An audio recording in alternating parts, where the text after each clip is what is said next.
إلا ما شاء الله। এক এক ফুলের এক এক রং, এক এক গ্রান। আমি নাজমুস সাকিবের আব্বাকে একটু জিজ্ঞেস করব যে চাচা আপনি এখন কি করছেন? আউযু বিল্লাহি মিনাশ শাইতানির রাজীম। ইল্লা মা শাআল্লাহ।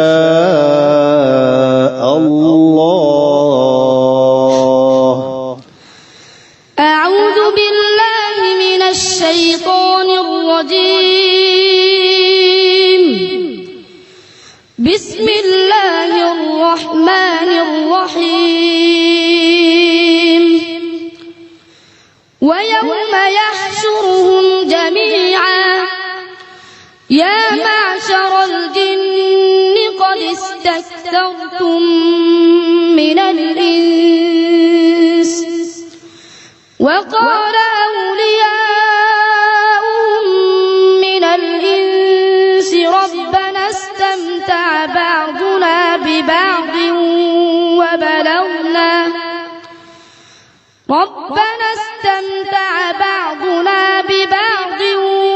وبلغنا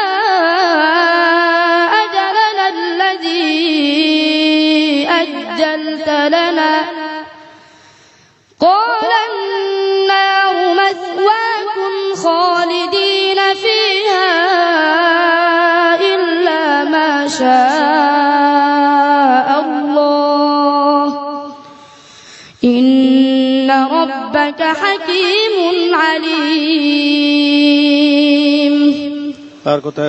قل لا أملك لنفسي نفعا ولا ضرا إلا ما شاء الله ولو كنت أعلم الغيب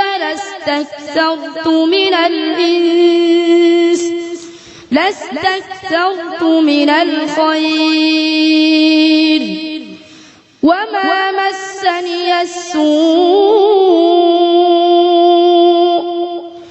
إن أنا إلا نذير وبشير لقوم يؤمنون قل لا أملك لنفسي ضرا ولا نفعا إلا ما شاء الله لكل أمة أجل إذا جاء أجلهم فلا يستأخرون ساعة ولا يستقدمون قل أرأيتم إن أتاكم عذابه بياتا أو نهارا ماذا يستعجل منه المجرمون خالدين فيها ما دامت السماوات والأرض إلا ما شاء ربك إن ربك فعال لما يريد وأما الذين سعدوا ففي الجنة خالدين فيها ما دامت السماوات والأرض إلا ما شاء ربك عطاء غير مجذوذ إلا ما شاء الله إنه يعلم الجهر وما يخفى ونيسرك لليسرى জিনা জি মাশাআল্লাহ আলহামদুলিল্লাহ মাশাআল্লাহ সুবহানাল্লাহ। অনিন্দ সুন্দর তিলাওয়াত আমরা শুনলাম প্রিয় দর্শক আমাদের ছোট্ট বন্ধু নাজমুস সাকিবের কণ্ঠে। এই সম্পর্কে এখন আমরা চলে যাচ্ছি মতামত জানার জন্য সম্মানিত বিচারক মণ্ডলীর কাছে। প্রথমে আসছি জনাব আবু ইউসুফ। অনেক অনেক মোবারকবাদ। এত চমৎকার ওর তেলাওয়াত যে কোনো মানুষ মুগ্ধ হয়ে যাবে তার তেলাওয়াতে। এবার আসছি আমাদের ওস্তাদ হাফেজ আব্দুল হক আপনার কাছে। এক এক ফুলের এক এক রং, এক এক গ্রান, সুতরাং কোনোটা সম্বন্ধে কোনো খারাপ মন্তব্য করা সম্ভব নয়। তো এরা প্রত্যেকটা এই গোলাপ ফুলের মতন বাগানের ফুলের ন্যায়, এরা আল্লাহ তাআলা এদেরকে মৃত্যু পর্যন্ত সারা বিশ্ববাসীর জন্য এই ফুলের ন্যায় তাদেরকে আল্লাহ তাআলা কবুল ও মঞ্জুর করেন। আমিন। আলহামদুলিল্লাহ। প্রিয় দর্শক, আমরা নাজমুস সাকিবের ব্যাপারে অত্যন্ত চমৎকার কিছু কথা শুনেছি, সবাই দোয়া দিয়েছেন। আমরা স্টেজে দেখতে পাচ্ছি নাজমুস সাকিবের গর্বিত পিতা আছেন। আমি তাকে আমন্ত্রণ জানাবো একটু মেহেরবানি করে স্টেজে আসার জন্য। পিএইচপি কোরআনের আলো, পিএইচপি কোরআনের আলো।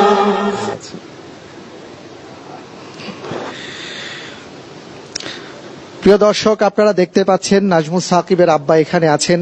আমি নাজমুস সাকিবের আব্বাকে একটু জিজ্ঞেস করব যে চাচা, আপনি এখন কি করছেন? জি ইনশাল্লাহ, এখন আমি সবকিছু ছেড়ে দিয়েছি। আমার মকসুদ হইল আমার দুটো বাচ্চাই আপনাদের অক্লান্ত মেহনত এবং চেষ্টার দ্বারা এত দূর পর্যন্ত আগাইছেন। এদেরকে আমি শেষ পূর্ণতায় যতক্ষণ পর্যন্ত না পৌঁছিব ততক্ষণ পর্যন্ত আমি সংসারের কোনো কাজ আমি করব না। আল্লাহু আকবার। আপনি আগে কি করতেন? আমি আগে ব্যবসা করছি, চাকরি করেছি, এখন কৃষি কাজ আছে, এগুলি সব আমি ভাগে দিয়ে দিছি। প্রিয় দর্শক, আপনারা শুনলেন যে সন্তানের পড়াশোনার জন্য, এই সন্তান যেন আলেম হয়, দ্বীনের দায়ী হয়, বিশ্ববিখ্যাত হাফেজে কোরআন হয়, সেই জন্য একজন গর্বিত পিতা তিনি তার সকল কাজ ছেড়ে দিয়ে সন্তানদের পিছনে সময় ব্যয় করছেন। আমরা দোয়া করি এমন পিতার জন্য। সাইফুল ভাই, আমি একটু অ্যাড করতে চাচ্ছিলাম। জি যে ওই নাজমুস সাকিবের বাবার কথা শুনে আমি খুব আবির্ভূত হয়েছি। তিনি গ্রামের একজন মানুষ, উনি সবকিছু ছেড়ে দিয়ে উনার এই সন্তানকে যে মানুষ করার জন্য উনার জীবনকে বিলিয়ে দিচ্ছেন, সেটা শুনে আমি খুব আনন্দিত হয়েছি।